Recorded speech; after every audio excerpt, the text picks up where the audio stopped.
All right, down with the king. The game I feel had some really kind of cool and nifty ideas behind the concept of what the game would be like. With what I guess kind of amounts to also sort of a poor implementation compared to later things that kind of followed in its footsteps. Where it probably has its own roots, I feel, kind of come from the old game Kremlin, which came out before Avalon Hill picked it up. It was a game Avalon Hill bought from someone. I don't remember who. Some European designers made it. We're selling it on a smaller scale, and then Avalon Hill picked it up with that concept of like individual characters. The difference with Kremlin is you had this sort of secret bidding on who owns what, and the tableau, the board play, was all about the offices that the characters held. This is the first one that kind of fit hey, you have your own faction on your own side. A la Kingmaker, okay? So you could say it kind of derived a little bit from Kingmaker too. So like kind of combine the two. Take Kremlin's idea of more about the personalities of the characters and whatnot, and then Kingmaker's idea of a faction of characters on the board. And then there were other things that played off of Kingmaker as well. Probably came out about the same time. Middle C has a similar feel to Kingmaker in a lot of ways. What I ended up, let's get some more light here, I guess. But in the actual implementation of the game, it ends up, at least for me, and I think for most players, given its kind of low rating, a poorer implementation, or a poor implementation of the choices that were kind of put forward in some ways. And some of the base choices were problematic as well. What ended up coming out of it for me was a kind of tedious game with too many rules lookups, too many chart lookups, components that didn't really promote the game as well as they might have, and all that combined with a gameplay design that in and of itself was kind of lackluster at the start, and that in a lot of ways caused the rules lookups, the chart lookups. It didn't cause the component problems. I would say the component problems were caused more by Avalon Hill maybe kind of de-emphasizing the quality of this game compared to what was more their bread and butter at the time. This was, like many games of its period, more appealing to the fantasy gamer, and you can kind of see that by the imagery on the cover art, and by what it says here. It's talking about what sounds like a fantasy world, and it is. It's not the real world at all. And in fact, one of the problems that I have with this is that although it has a flavor of England, and England at what period, that's hard to tell. Some people have made an argument that it's kind of the Georgian period. Maybe. The imagery on the cards doesn't suit that. It goes back at least to the Elizabethan age, and maybe further back, given some of the suits of armor that are shown in it. But I think for the most part, Elizabethan and then into the Stuart period fits kind of thing here.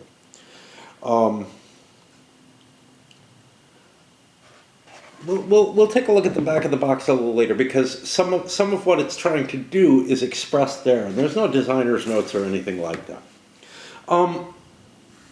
Okay, so let's look at components first, because that's one of the easiest things to deal with. The rule book itself is a rule book that's composed. It looks like a normal Avalon Hill rule book, but it's composed of a lot of special cases. You know, can you do this? Here's what happens when you do that. There's just so many different things you can do in this game that it ends up a fairly bloated, although it's not a huge rule book. It's 32 pages when you're including a copy of all the charts, when you're including the optional rules. If you dump down to the original, it goes down to 18 pages. Okay, that's not a lot, right? Now the the point size on the typeface is relatively small, so it's more like 36 to 40 pages in, say, GMT font point size. But you know, people's eyes were better. The people who were buying the games, our eyes were better back then. But it was always difficult to find what you needed in the rule book. There might be references that jump you from place to place. It might be easy to find 2 or 3 places something might be, but there was kind of a desire not to repeat the same mechanisms again and again. However, parts of those mechanisms were spread out through the rules, so it was sometimes counterintuitive as to where you would look for something. That's the rule book itself. We'll get into the mechanisms themselves in a little bit. Okay, counters. The counters are pretty low quality. I believe they were side mounted, it looks like it, which is always a bad thing. They were single side printed, which generally, you know, I'm not going to say it was for their, you know, less impressive games or whatever. It's just the double-sided counters, I think, were kind of a luxury for Avalon Hill in a time period when they were less so for SPI, for example. Because I'm kind of thinking, you know, Third Reich had single facing counters as well. It was almost like, if we don't have to double print, we're not going to do it. If there's not an absolute reason. So, you know, one of the things I was considering was War and Peace had them. 1776 had single-faced counters. Many of their early, you know, tactical games and whatnot had single-faced counters. They were rather slow to getting to double-faced counters. So maybe I went off a little bit too much on that. But they're kind of small. The printing on the counters in many cases is just hard to discern for the informational markers that are present, and they tended to contain really important information. I think someone would have done a much better job, you know, someone could have done a much better job of component design. Now, Avalon Hill was not absolutely, like, they were not known for their brilliance in component design in particular, although a lot of people are like, oh, I miss those old Avalon Hill thick counters. Well, these aren't particularly thick, so screw you on that one. This was in the era where glossy counters were beginning to come into play. I don't like glossy counters. Personal taste, maybe? I don't know. I don't really care about them here. They don't really impact things. The next thing is, the game is reliant on cards. And this is a period of time where the cards that were presented in these smaller print run games were provided on a sheet of essentially cardstock that, you know, was perforated. You folded it and you tore the cards out. First of all, there's room for damage to the cards when you're just, you know, putting your game together, as it were, which is kind of annoying, especially since they could be hidden or whatever. I'll give you this much. The quality of the cardstock for these is, I think, better than the SPI quality. It's definitely better. It's a thicker quality stock. But it's hard to shuffle. They have little stubbies on the edges of the cards. It's not what we're used to these days, okay? That's all I can say about that. For its own time, sure, if you were Milton Bradley or Parker Brothers, you could put out pretty decent card sets, right? Like Risk had a pretty good card set from very early on. Not right at the beginning, but fairly early on, they were printing out, what were like poker cards for Risk. And that was great. And, games like Uno and stuff that were primarily card games had real poker-like cards. However, these the smaller runs that the wargaming companies were putting out, and, they were massive. Avalon Hill was putting out massive runs compared to what games can produce now. But nowadays, cards, the sort of print on I don't know what it is. It's not just print on demand, but even very, very small run games are able to put out really nice quality card sets. I'm sure it comes at a cost, but they're able to do it. Sheet of paper for a records track. Problem with this is, first of all, nobody really likes filling out sheets of paper except me. But one of the problems with this is the fact that some of the information is shared information across all players. Some of the information is individual per. What it means is that each player who's playing the game needs to have a copy of this sheet for themselves. Not when I play a solo game of it, but it's kind of a painful situation when each player needs to keep track of their own information, along with the generalized statuses. There's a lot of information that has to be kept on here, and it's really stuff that in each case could have actually been handled on a single piece of card stock with a few counters for it. And there are too many counters of certain types in here, like the prestige points and influence points counters. There are more than you technically would need for 6 players, significantly more. Mainly because maybe they didn't want people to go, to have to constantly be making change or whatever.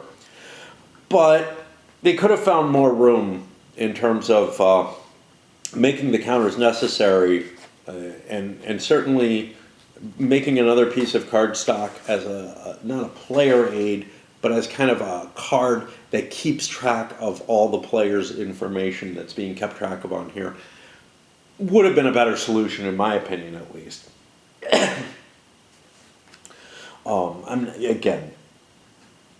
Might be a matter of personal tastes. All right. We got one more big thing left in the game, which is these player aid cards. In and of themselves, quality-wise, etc., they're perfectly fine. There's nothing wrong with them. There's a lot of information on this particular one that needs to be dealt with. They gave 2 sets of them. I think they did a good job with these. What these point to more is what I think is kind of a flaw in the design. And I'm so unfair to this game in terms of this when I compare it to something like La Révolution Française by AWE, which has photocopied sets of charts and tables, which is obviously so much worse, right? And you have to refer to those charts a lot, but there's a difference in how the mechanism works in that. Those tend to be, you hit one chart and you must hit another. And I don't really mind that. This game has some of that. So, for example, when you're in the midst of, being accused of a wrongdoing or something like that, well, that can start you out from a certain table. It could start you out, say, from the scandal table. It could actually start from the assassination table, too. And then it goes to a hearing, which doesn't actually have a table on here. That's a simple... no, an accusation of a wrongdoing, that's a simple die roll. A hearing is a simple die roll, again, not a table here. But then you might go to the interrogation table, and then you go to the trial table, and some of these lead from one to the other. I got no problem with that. although that can get difficult to find what you're looking for, I find that mechanism kind of pleasing. What I find a little less pleasing is actually the prestige tables. And it's more the implementation than anything else, which we'll get to at another point. The counseling tables, there's just, what it comes down to is there's a lot of information in the game that these tables are trying to improve, but again, it's more to do with the game design than anything else, although counseling is kind of annoying in some ways. But a list of the different activities that you can do in a turn. This is absolutely vital. You want this a lot, but it doesn't cover everything that's covered in the rules about those activities. So quite often you have to page into the rules to find what you need. Same thing with, like, you know, like I said, hearing and accusation of wrongdoing don't have a table, mainly because they don't really need one, but they might have taken an advantage by some sort of reminder. There just isn't a lot of room. This piece of cardstock is already full enough. It would be useful to be on here. Oh, and then eventually you go to the trial table here, right? Okay. And then here you have a list of all the different event cards and what they do. What we're lacking is a list of all the different, and we got a couple of different types of counters in here in other baggies. One of those baggies is these pink counters, which are your opportunity counters. There's no explanation of them. They're single word things. When you draw one of them, you kind of have to look in the rules if you don't know exactly what it does. A lot of them are self-explanatory, but some of them are a one-word thing that implies a lot of information. Much like these event cards are. Not all the event cards are on here, just the ones that, like, don't have their own kind of special rule, right? They're covered in the rules with the same information and sometimes a little bit more. So,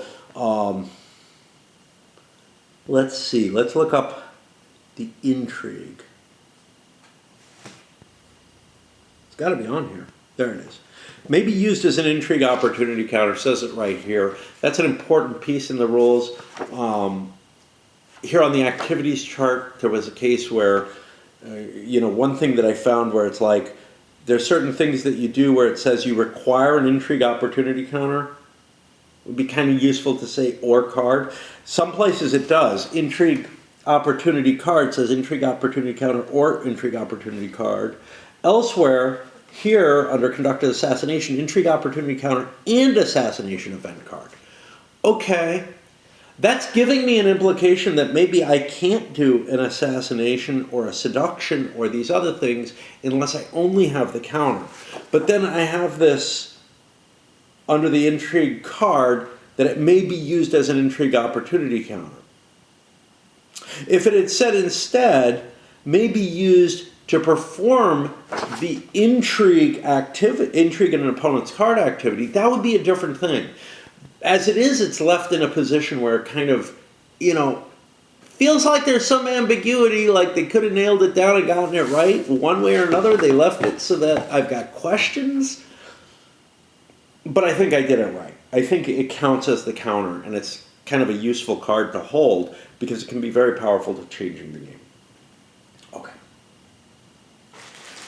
The gameplay is essentially, well, at the start of the game, you have one character who is a relatively low-level personage who, if they're male, they're at the lowest end of the status. If they're female, they're going to be, well, all females are considered equal, unless you buy their ability up.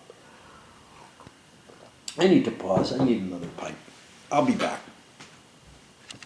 And the play of the game is then basically to build up a faction of supporters who can eventually usurp the king.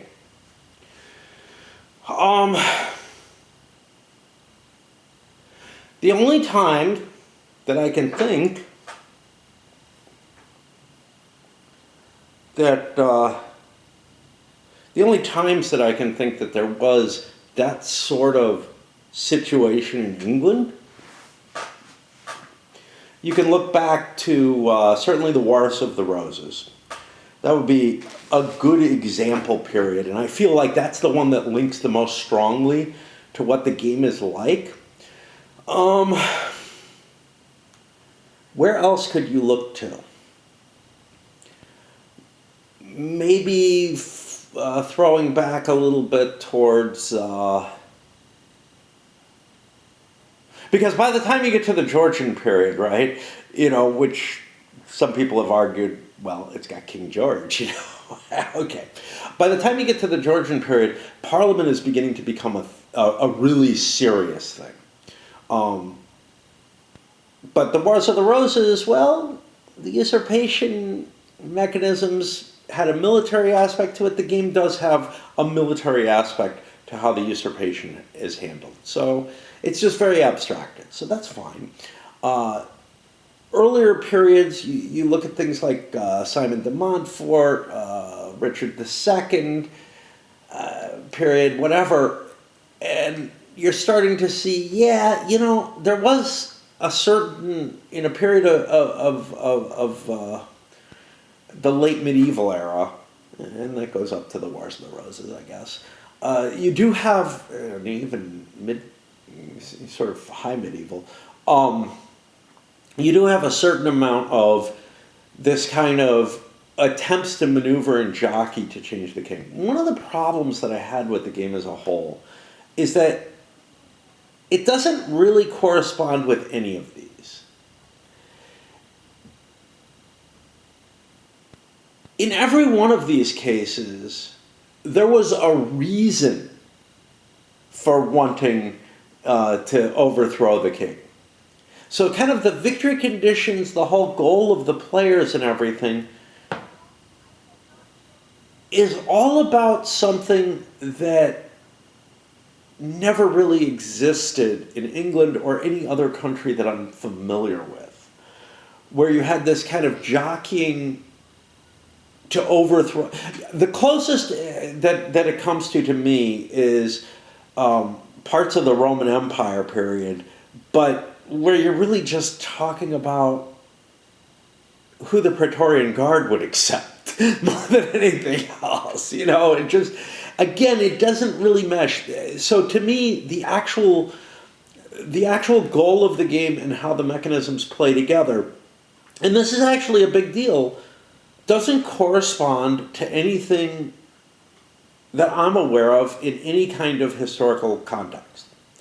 The truth of the matter is, there was usually jockeying to persuade the current king, to get the current king to support your faction so heavily that they would be an unbalancing factor, okay? Whoever the current king is. As opposed to, the current king's great and all, but, and he's perfectly fair and everything. And anyone who inherits the throne will be perfectly fair. The only way that we can create the kind of faction we want of power is to overthrow the current king with someone, it really doesn't matter who, someone who's related to the royal family will be easier, but, we could just pick up Joe off the street and make him king too. Any of that works. We can't make one of the established nobles because everybody knows who they are. It has to be a pretender. So, but we can get some ragamuffin off the streets and say, hey, this is actually, the lost heir. And whatever, it doesn't correspond with anything I can think of, especially in English history, which I'm a little bit more familiar with, but I think to other periods as well. And it just, maybe Russian. I'm kind of thinking the period after Peter the Great, even Peter the Great's own ascension is kind of fucked up and weird, but it's always about establishing legitimacy, not about, well, almost always about establishing legitimacy, not about, well, might makes right, and therefore, and it's usually the current king has done something wrong enough, i.e. become associated with a faction, that, an attempt to usurp them makes sense. They're beginning to make unhinged rulings. There's no sign of that in this game, and whatever. It's like there's no way. What seems to be missing in the game from a historical perspective is the concept of the current king should be able to be swayed in some way, outside of a military action, and that should actually be the preferable way to get control. It may not be enough to win the game. I don't know. But it feels almost like you should be able to get the king in your pocket. Now, you kind of have a mechanism that hints towards that, the monarch's counselor or whatever, but it's obviously not close enough. Anyway. So the victory conditions involve you must usurp the current crowned ruler, whoever that is, and it may not be George. Anybody who inherits the throne, even if they were controlled by another player, they're going to ignore their current faction and go off on their own and be completely fair and not cause,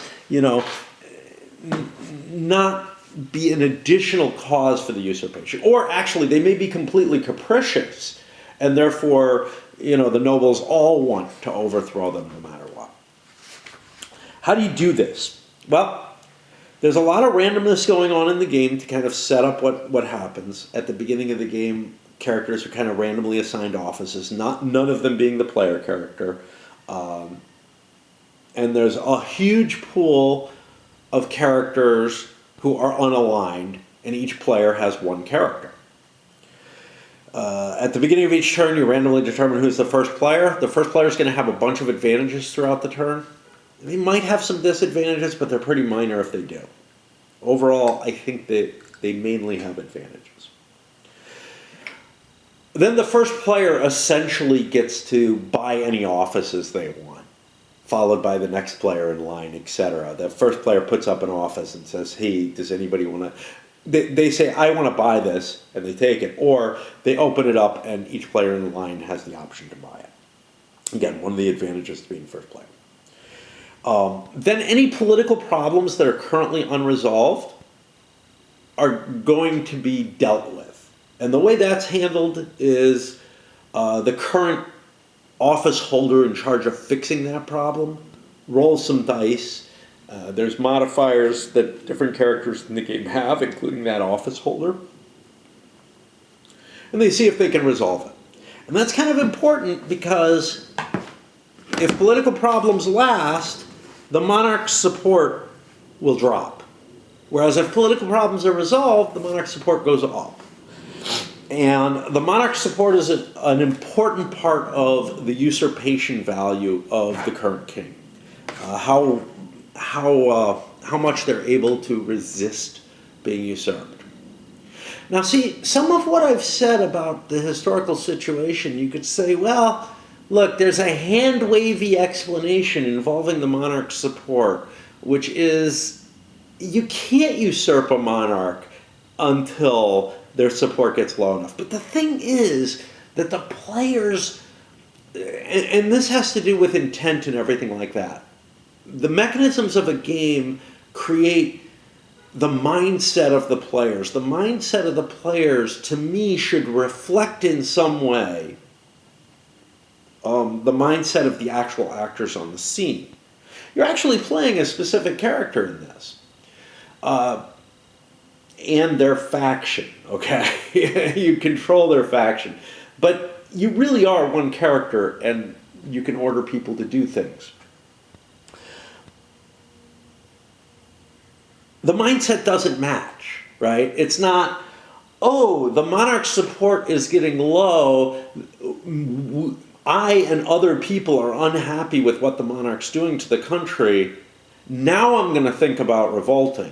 No, the entire game you're thinking about, how can I get the monarch's support low enough that I can revolt? You're really a psychopathic character in this, and while there might be instances where there's someone who is acting so badly throughout an entire period, usually it's someone who has a claim to the throne themselves. Because what the game doesn't really seem to take into account is the majesty of legitimacy, right? That the legitimate king was often given a lot of leeway, period, the end.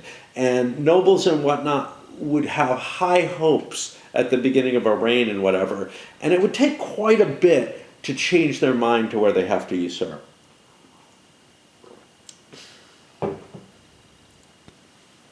Anyway.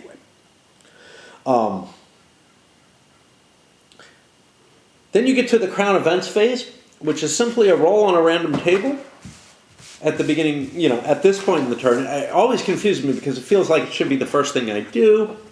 And that's going to tell you, hey, there's this one general thing in play for this turn.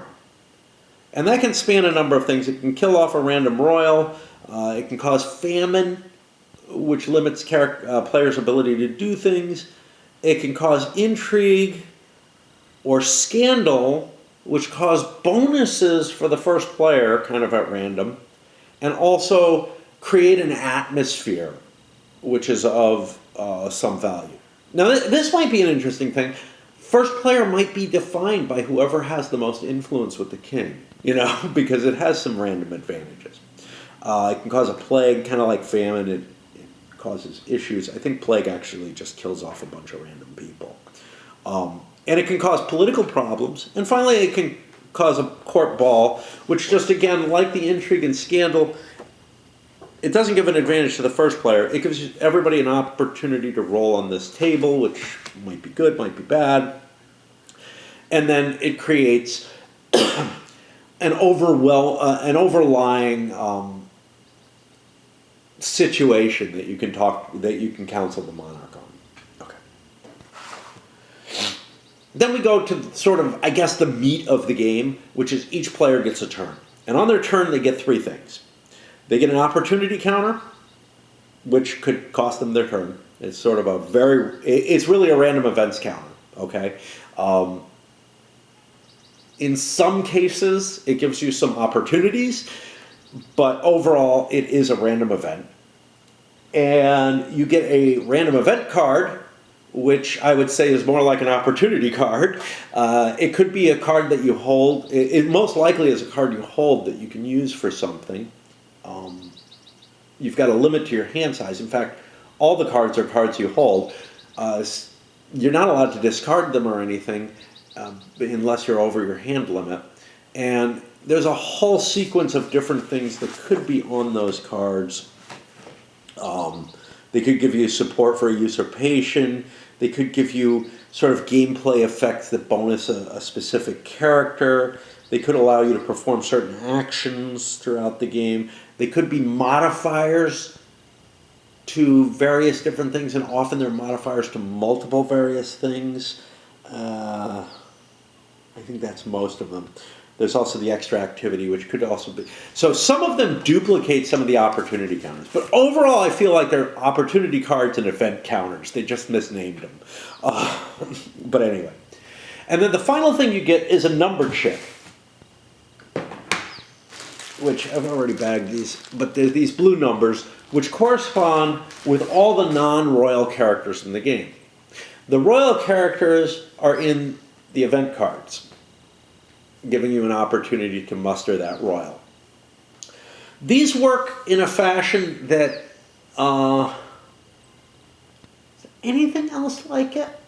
The only counter that's similar to it that I remember is Republic of Rome, but there they're used as a randomizer. Here the randomizer is 2d6, giving you an 11 to 66 die roll instead. So I can't think of another game where they have this. But basically, it's a one-turn opportunity to take control of that character. Now, You have a couple of things that you have value on with your character at the beginning of the game, in addition to whatever stats your character actually has. One is IP, which is called influence points. It feels more like money the way it's used in the game.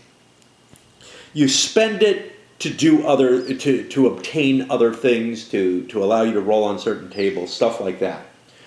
And it seems to go up and down like money for the most part. And it even has a coin on it. The second is prestige points, and this is really the meat of the game, because you're only allowed to have a faction size that is limited by your prestige points. And each character has a status, and the status of that character is a cost against your prestige points. You cannot win the game, you cannot make a usurpation attempt of any value without significantly increasing your initial prestige. You have like 10 to begin with. That gives you a little bit of room to play around. You can probably grab whatever character that you pull on your blue chip at the beginning of the game for the first couple turns, but you need to do something to increase your prestige. And the action that most increases your prestige is playing on the prestige tables. Not all of them, though. Some of them don't really increase prestige. And they have different balancing factors. Now, if you get unlucky rolls on important prestige tables at any point in the game, you could very well end up not only paying a temporary penalty, but obtaining a permanent penalty on that table, which makes it not a desirable table for you. You're allowed to buy a +1, I believe, on the tables by just using money to kind of grease your way. I didn't do that in my playthrough early on, and you really should. It's one of the key things is that you should probably get up enough IP that you can get on the really good tables and then buy an initial bonus so that you're less likely to get a penalty right away. That'll mitigate the luck factor early on. There are certain tables that are good early in the game, certain tables that are better later in the game. In different circumstances, there are some tables that I almost never use. And whatever, you know. That's kind of the mechanism for building up your faction, is that you roll on these. You're only allowed to roll on these once per turn. So then your other action, well, one of them can be to muster the character that you get here, and you get 2 actions a turn, so you're done. There are other things you might want to do, and that's kind of your early game thing. You roll on the prestige table, and you muster your character. Since it's a one-time chance at your character, you probably don't muster a character, a royal, using a royal alignment card. Although there's some risk to having the card in your hand, so I don't know, it could get stolen from you or whatever. But that's sort of the beginning of the game, and it goes on for a while. Now, as play starts compounding, right, and your faction starts getting bigger and bigger, you find yourself regularly counting how many PP you have and how much status your characters have, and it's a pain in the ass to keep track of and to keep doing. There's not a simple answer to this, but again, if there was a player aid card, it could handle tracking your PP and your IP on it, but also it could give you, so you don't have to add up the counters, and adding up the counters isn't that hard, but it would reduce the amount of counters needed for play by quite a bit, because most of them are PP and IP counters. But it could, and therefore it would give you room for these extra counters that track it on the chart.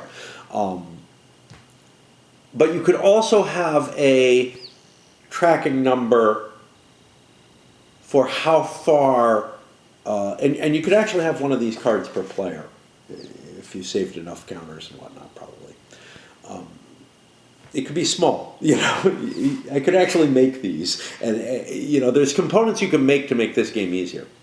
And you could actually have numbers that you're tracking the current PP of the current status value of all the characters that you own, so that you have an idea of how much distance you have, so you don't have to do a recount every time, and I often had to do multiple recounts on a single turn because I would forget the numbers. I'd be balancing two numbers in my head and I'd forget.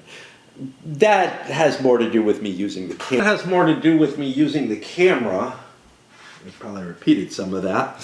We had a battery failure there. Than and talking about the game and everything and getting led astray than it does with anything else. Although I gotta tell you, sometimes when I'm counting, when I've got two numbers to balance out in my head during normal games and whatnot, I can count one. There's discussion and whatnot going on while I'm trying to do my figuring. I go to the other one, I count that, and then I'm like, oh, I forgot the first number. It's something that happens, and having a device to track these values would be useful.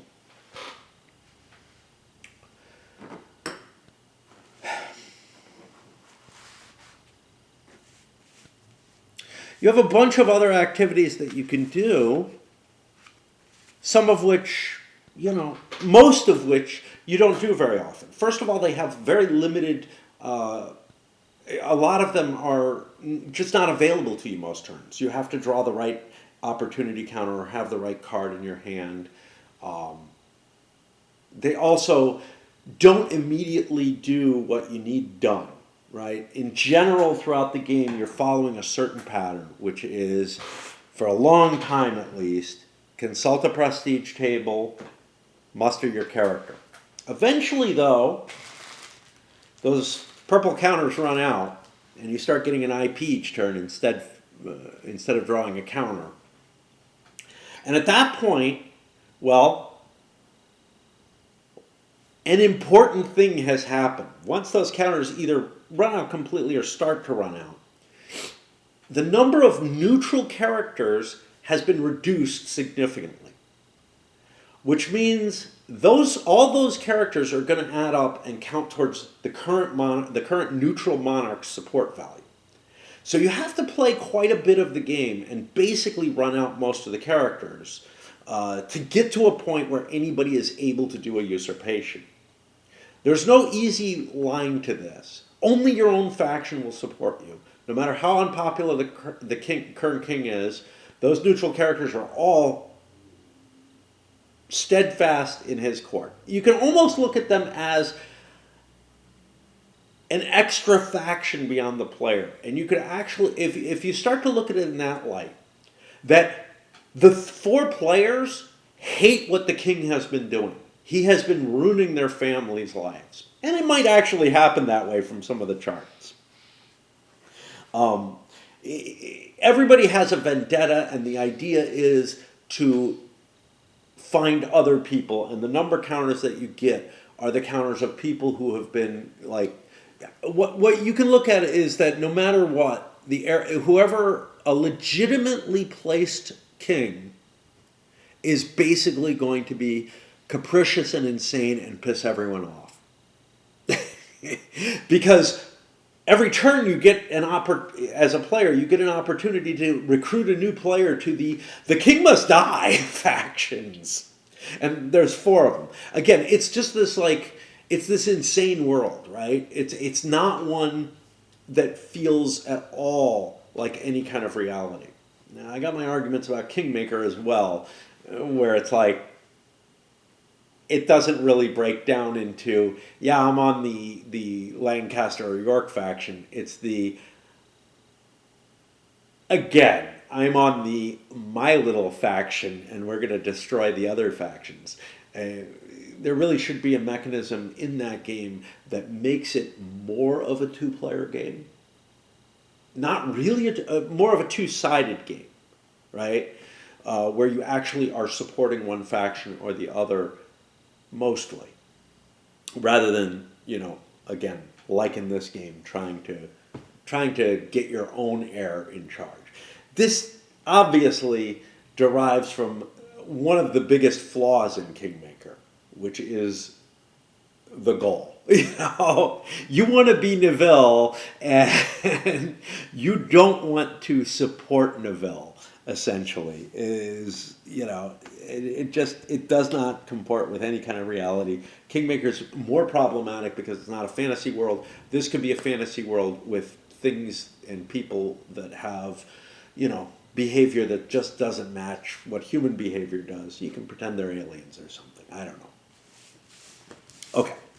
Um, so you may have additional actions either through an opportunity chit or an event card that gives you that opportunity. That's one of the few opportunity chits. So it's really kind of just a random thing off the opportunity chit. You get an extra action this turn. Whereas the event card is you have an extra activity that you can hold in your hand until you need it. Much more powerful, right? And more of an opportunity, whereas the other thing may be, hey, I drank too much coffee today, I can do an extra thing. Okay. Rather than I've stockpiled out coffee and have the opportunity to do an extra thing. At the end of your player turn, you're allowed to do one more thing, which is counsel the monarch. And this is utilizing the counseling table. Now, the counseling table, in general, is a thing you want to do, absent any other impacts. And do I have... Just looks like print that's moving through. Okay.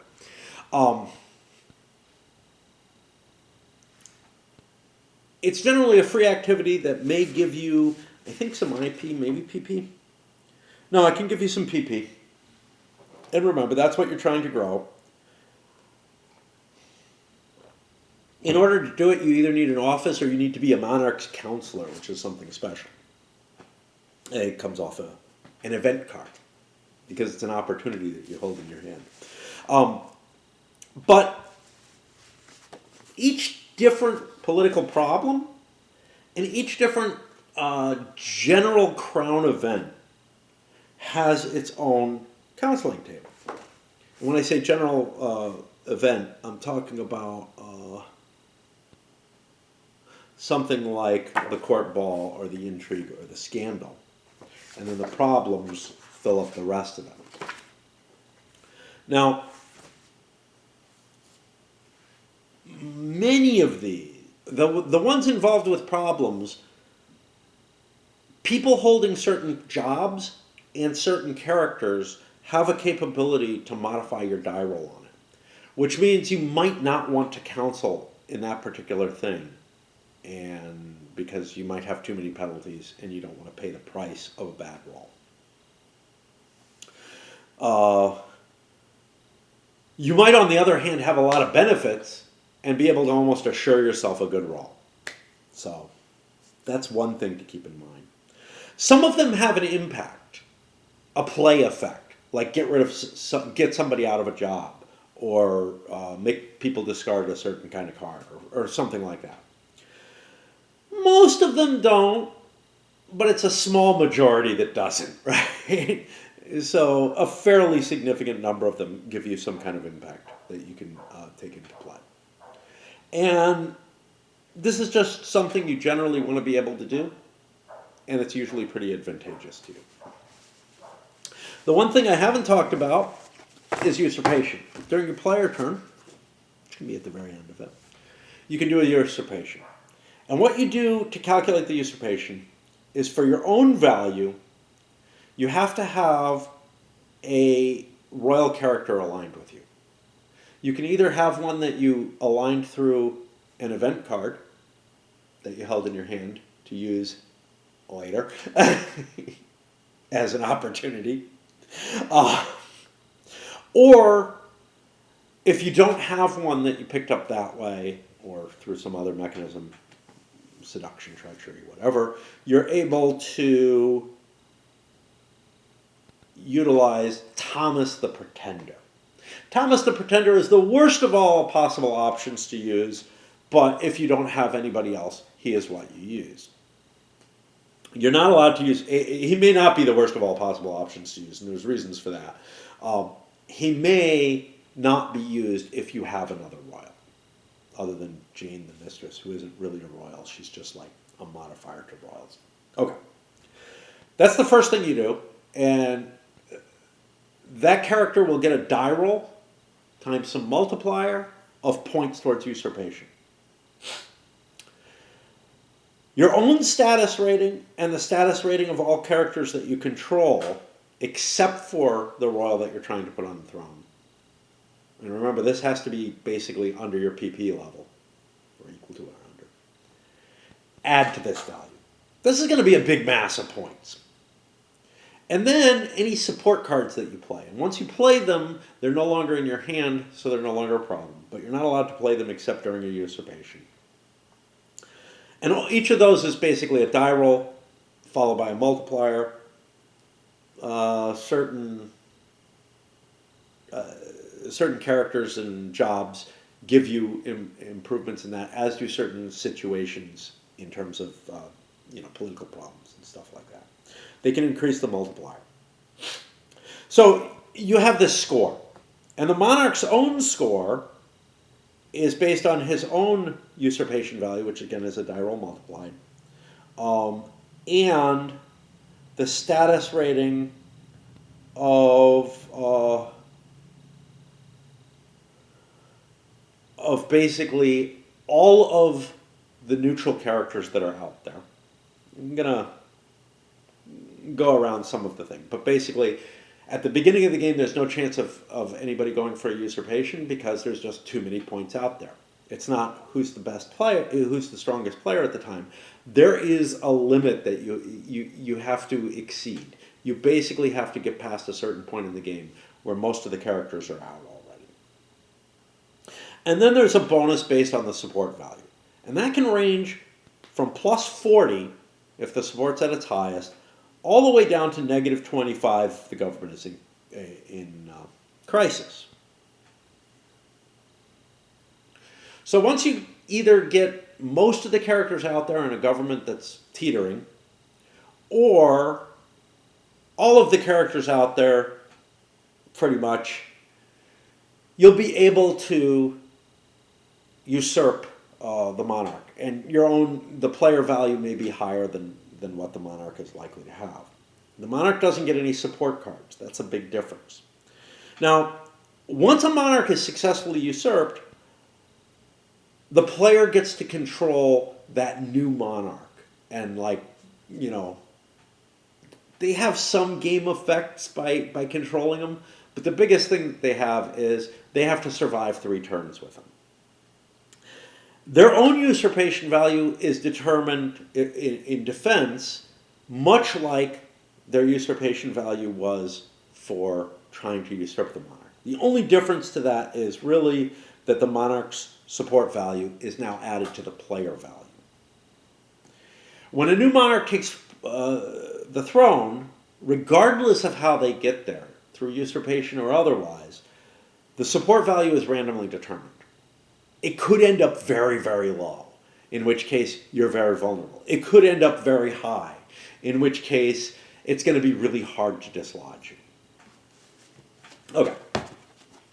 What things can I kind of say about this, and why does this strike me as such a bad game, right? Okay. First of all, something that a lot of people will dislike about it is there is a fuckload of randomness in it. Right from the very beginning, you could be hosed, right? Or you could be gently increasing your capabilities throughout the course of the game. Okay, fine. I don't really mind it that much, although the idea that you could be really, really hosed sucks. But I'll tell you this, in the game that I just played, the guy who got hosed, now I cheated, but we don't have to worry about that. The guy who got really, really hosed on the first turn of the game, very first turn of the game, he got wiped out, basically. He didn't have that far to climb because of that. And he ended up winning the game. Now, he ended up winning because I cheated in a way that actually made the game more exciting, and I would suggest playing that way, but watch the last couple videos of the playthrough to get an idea of why that was interesting. What is not interesting about this? Well, first of all, I really, really dislike that this is a game that basically nothing about it feels historically accurate or believable, right? I mean, there's some things like rolls on certain charts and everything are fine, and you're doing a lot of that. But it's like the core ideal behind it, same problem as I have with Kingmaker, although it's worse here, is just not believable, right? And then there are a lot of little places where things grind up against each other, and it's just like, yeah, that's not how this should work. Okay. That's one big thing. I like games to allow for my suspension of disbelief, and this one does not. Secondly, the mechanisms that you're undergoing for a turn, it's kind of dull. It's very dull. Each turn, for the longest part of the game, you're rolling on a prestige table to improve your PP, and you're mustering a character. And there's almost nothing else going on. Okay, look, political problems. Are they kind of like the events in Republic of Rome? Republic of Rome is the game that I feel like completed this and and did it much, much better. Okay? There's significant differences. You couldn't make this game the way this game is and make it much, much better, right? So significant differences had to be put in play to make Republic of Rome work better. In this one, you basically have two things. You try to improve the amount of prestige that you're able to hold, and then you recruit a character. And everything else you do is just little fidgets around the edges beyond that. So it's a very, very simple turn for most of the game as you go. And it just is boring as shit to happen again and again. And the components that are required, the components that support you doing these things, along with, the occasional, oh look, you got accused of a wrongdoing, now we have to look up that rule and everything, and figure out how that actually works and what impacts it and everything.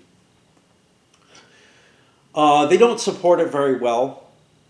It's not like you can look up, one thing in one place and just expect to see it. Yeah, you can look up in the rules. But it's not like you can find one page that that is going to have your answer. You might often have to look in 3 different places to get the complete answer, just because of how the rules are organized, and I don't know that there's a better way to do it given the way the game is designed, right? Without repeating things again and again. Okay. So that's a big part of it, is that there's a tedium to the play of the game, and the mechanisms that are involved are kind of tiresome. The luck is repetitive. So I don't mind a lot of luck in stuff when it's really generating kind of new circumstances. It isn't in this. It's generating the same circumstances over and over again. So like compare this to, say, Tales of the Arabian Nights. A good choice that I have another thing about. Like, I think this game is enjoyable for people who try to win Tales of the Arabian Nights more than they try to enjoy the experience, right? and just kind of don't care about reading through the paragraphs and are trying to memorize, what the best options are for handling those different occurrences, like what pick you want to make to get the good outcome, as opposed to trying to just enjoy the paragraph system. That's what this feels like. It feels like you're playing a game where you're trying to be competitive in a lot of ways, but there's just all this randomness underlying it all. It's like, and it's not particularly interesting. How many times can somebody fall in a grave and it still remains funny, right?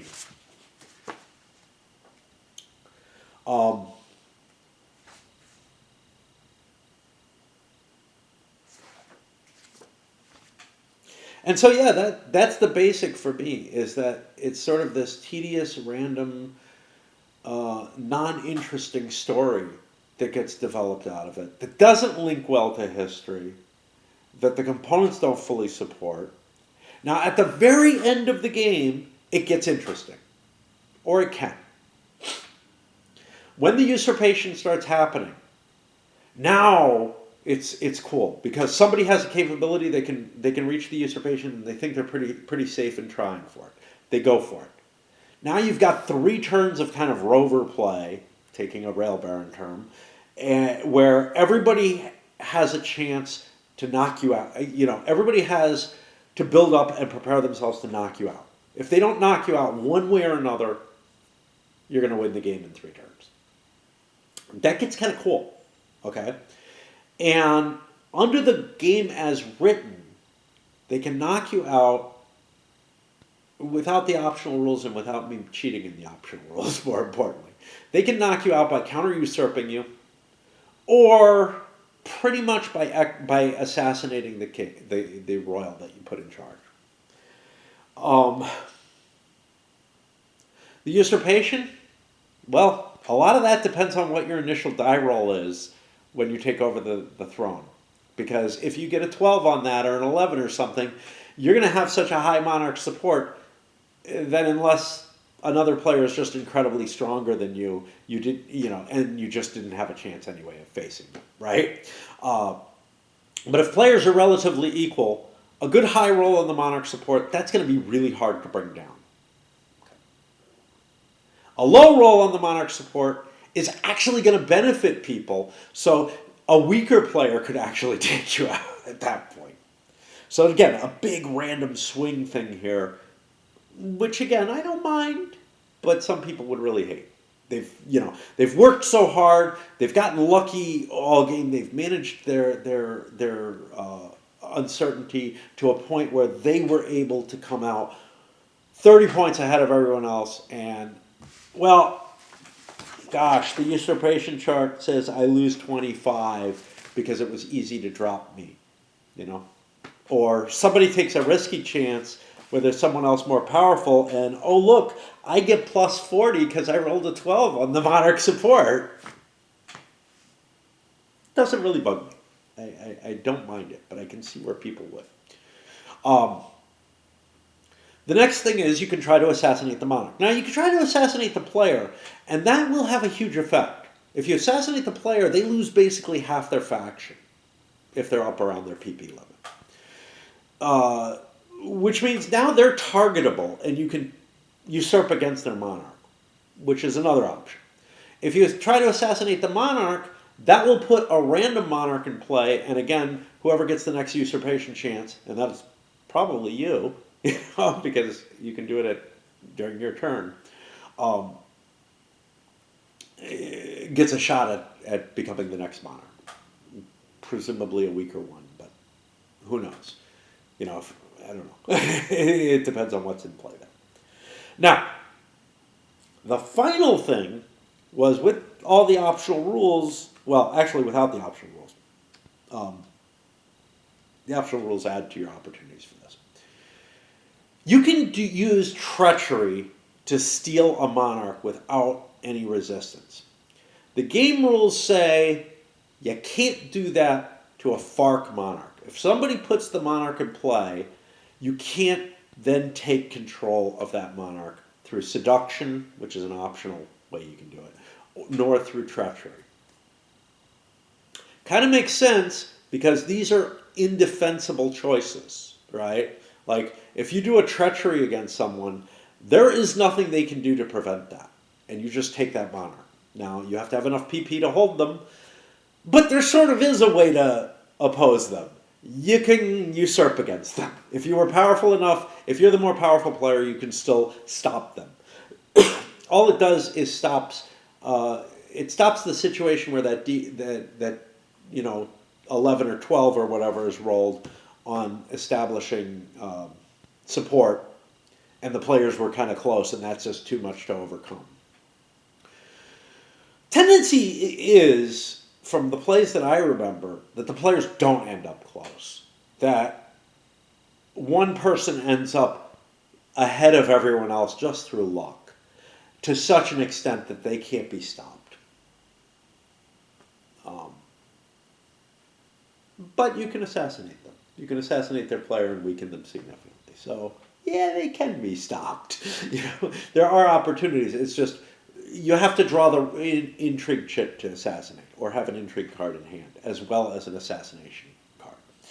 So you have to be built up for it, and that may be hard to do, but it may not. I don't know. I found it hard to have those in my hand in a combination. There's a lot of capability to whack other people in this, but not a lot of reason to do so until someone starts running away with the game. And it might be hard to do with that. Anyway, what I was trying to say there was that treachery, being able to steal a monarch from someone else, made the game more exciting. First of all, it opened up another opportunity other than pure usurpation to win the game. It doesn't make it guaranteed by any means. You still have to have a faction that can defend itself, built up against, the player who already usurped against the neutral king. But it kind of obviates it kind of reduces some of the problem that happens from a high royal support, monarch support. It can make up for some of that. There's one other thing that it does.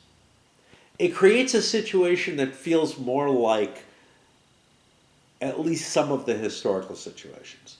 In particular, take a look at Neville's betrayal, right? Neville's working for the Yorks. He's working for the Duke of York, trying to get him in power, supporting him, whatever. He ends up working for Edward IV. And then Edward IV is, after being placed on the throne by Neville, Edward IV is captivated by the Woodville family and swayed to support them more. And Neville is like, whoa, I did all this to put you on the throne, and some other group is like getting the bonus. That feels very much like a seduction or a treachery or something like that took control of the reigning king, right? Which again, I honestly think is the more likely way to power in this kind of circumstance. The idea that the king, that basically what you're looking at is the players are a set of malcontents. The only way I can argue it is the players are a set of malcontents with who are early on pissed off at a very capricious and arbitrary family. Whenever they take power on their own, they're like, well, I'm the king, And unless you fucking hold it over their head and put them in power and that you control all the strings. And there are very few kings who were put in power by someone and remained in power. Like, again, the majesty of royalty creates the Edward IV situation where someone,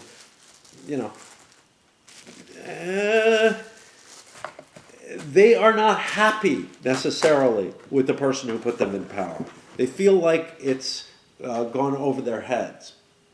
They feel like, yeah, I'm the king, but am I really? Now, you've got some exceptions. I'm trying to remember. There was a Russian queen who essentially remained a puppet throughout. She had absolutely no legitimacy. She was a German princess who got made into the queen. And no, I'm not talking about Catherine the Great here. It may have been I think it was Catherine the First. I think it was the first Empress Catherine. But anyway, I know Elizabeth kind of seized the throne by her own machinations in a lot of ways. But it was one. And I'm having trouble drawing. I have trouble remembering these things. My memory is not good. Now let's look at the back of the box. Down with the King is a game that has everything that makes the game fun. Assassinations, duels, scandals, yeah, but they're all handled by a fucking die roll. Boring. A detailed justice system. Yeah, boring little mechanism system. I don't know.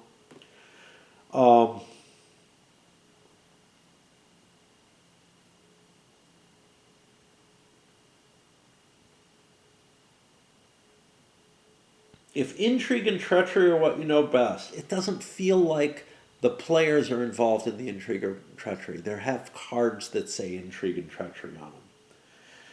You're not create. So, as an example, you're not creating factions between the players, right?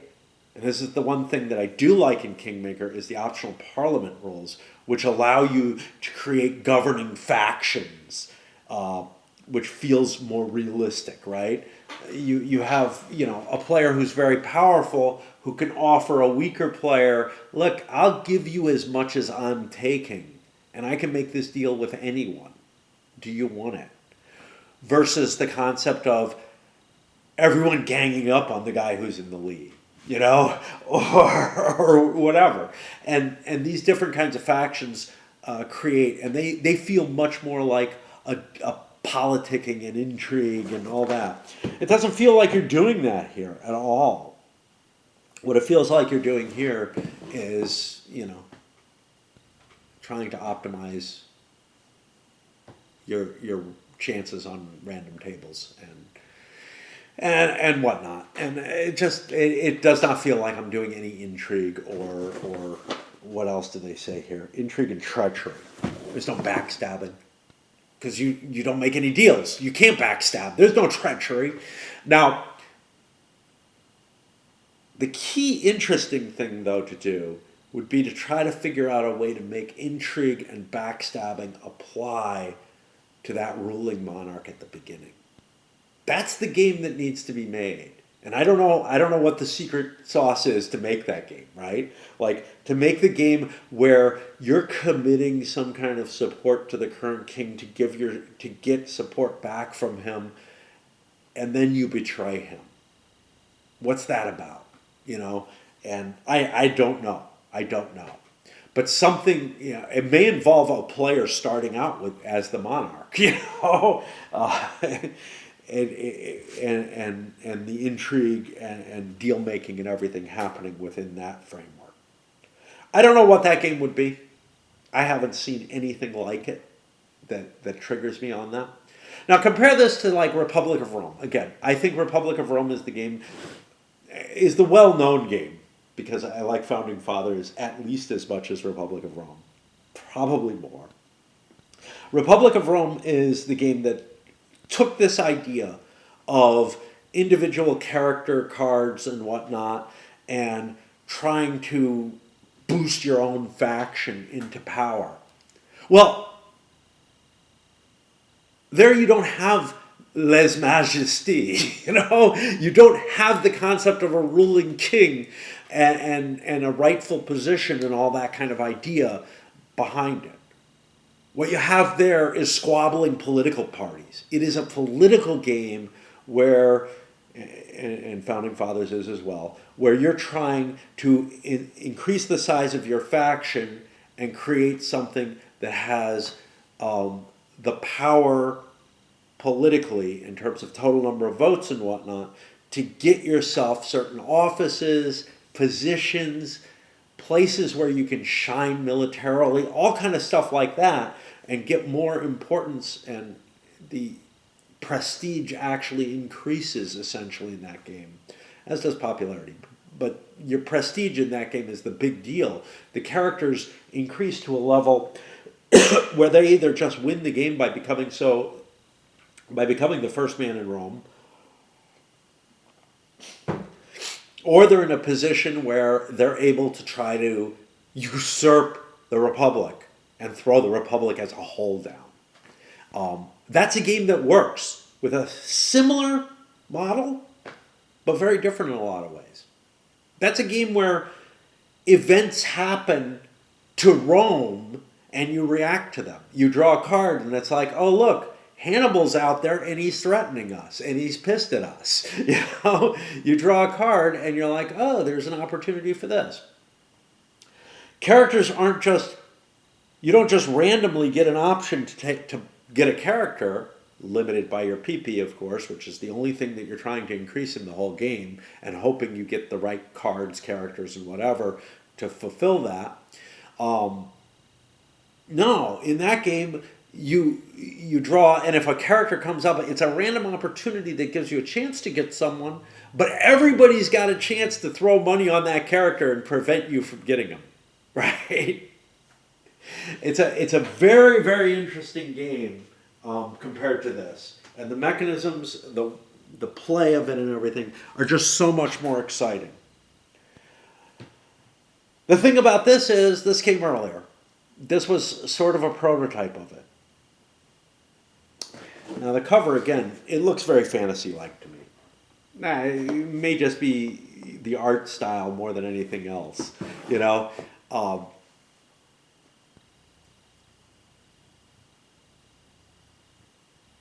I don't know that there's much about the game except like the fantasy that human nature and kingship is different than it was historically. That kind of fits into this, but I don't know. Anyway, how well does this do towards pulling fantasy gamers into wargaming? Yeah, it's not. It's not going to do it. It's just not going to do it. You're much better off, you know, in terms of trying to make that bridge.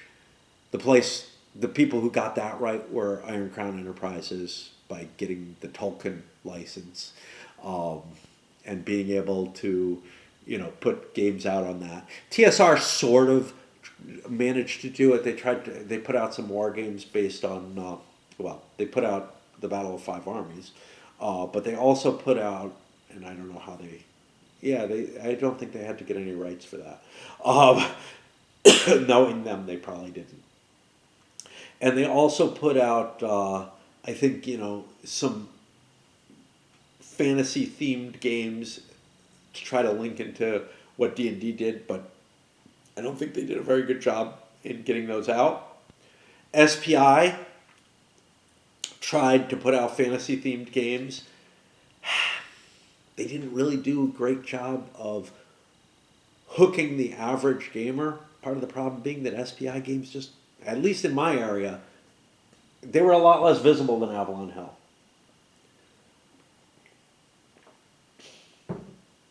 And I've heard mixed views on people. I've heard some people who are like, yeah, they carried SPI, GDW, Avalon Hill. Where I was, I could see Avalon Hill and GDW, and I knew that GDW was, you know, kind of more fringy. So at least part of the market, you know, Avalon Hill was everywhere, right? TSR was everywhere. Some of these other companies, not so much. But Avalon Hill did manage to put out some games that I feel kind of captured that more casual gamer and got them more towards wargaming. I think Wizard's Quest was one that you could make an argument. Wizard's Quest, not Wizards. Wizards is the really fucked up one, and it's really a much cooler game. But I think that Amoeba Wars for grabbing science fiction type stuff like that. I think those work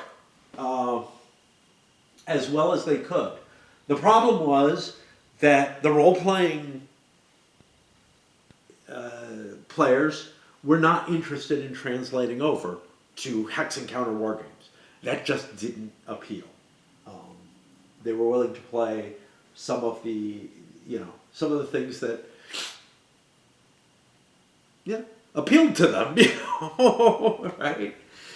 Just as much as they were willing to play Illuminati, it's a matter of, if this had been a better game, they might have sold some of this to some of the role-playing populace, but they would have had a hard time. It's not going to translate people over to getting hooked into war games unless they already had a desire for war games. Like, that's the whole thing. For me, war games, it was like, oh wow, this is what I was waiting for. I had played things and had loved them, right? Like things like the Milton Bradley American Heritage games, especially Skirmish. I loved that game. But that game, which probably derived from, war games and whatnot, that game so completely it just got you into a little corner, right? It didn't lead anywhere in and of itself, but when I first started seeing, when I first picked up my first packets of war games, old S&T games. Granted, I had what the hell is it? Origins of World War II. I had that first, but did again. I got that used. Didn't know that there was a whole genre of these things. Right? It looked like a bookshelf game. I had lots of bookshelf games. I thought they were cool. I was like, "Whoa, what's this? What's this company? I don't know." Oh. Hey, don't they put out the baseball game that I have a copy of? Okay, that's interesting. Um, but yeah, when I picked up those first SPI games, I was like, "Yeah, this is something that I'm going to be interested in. It's taking it all seriously and everything." Anyway, I cannot recommend this to anyone unless they want a more cumbersome, painful Republic of Rome. Yeah, I mean, look, it strings together a lot of random things. I'll tell you one thing it kind of reminds me of. Nothing to do with the play of the game and everything, but in terms of like um, how well it sort of fulfills expectations, kind of reminds me of John Carter character game. The John Carter game, it feels like, ooh, there's so much exciting stuff that can happen in this, and then it's just like the tedium of the combats is so fucking boring. And in this, the tedium of I'm gonna hit the prestige table. I'm gonna hit this. Of just rolling on these random charts. But tastes differ. I talked about baseball games. Look, I wasn't big on Status Pro, but I was big on something that was very similar to it called Long Ball. I think it only came out for like a year or two. But very, very similar. Basically a ripoff of Status Pro, but I just happened to like it better for whatever reason. And, you know, you just put your lineup up there. Sure, you get to select your lineup, and you get to make some choices there and whatnot. You rolled a couple of dice, and what do you get? You get a random number, and you figure out. You just look up on a chart what happens, and then that happens. The difference, though, is it felt like a baseball game. This does not feel like what it's portraying. It just fails in that, and that to me is perhaps the worst thing of it. Is it just doesn't tell a good enough story, an interesting enough story. It's a very cumbersome, painful system, and it just doesn't give you the story. It gives you some silly laugh out loud moments, and then starts repeating them. And it gives you an interesting, competitive game potentially at the end. It might not, you might just run away with it, but it gives you an interesting period of the game at the end. But compare that to Republic of Rome, where it's interesting throughout, unless somebody ends up running away with the game, right? I would pass on this one.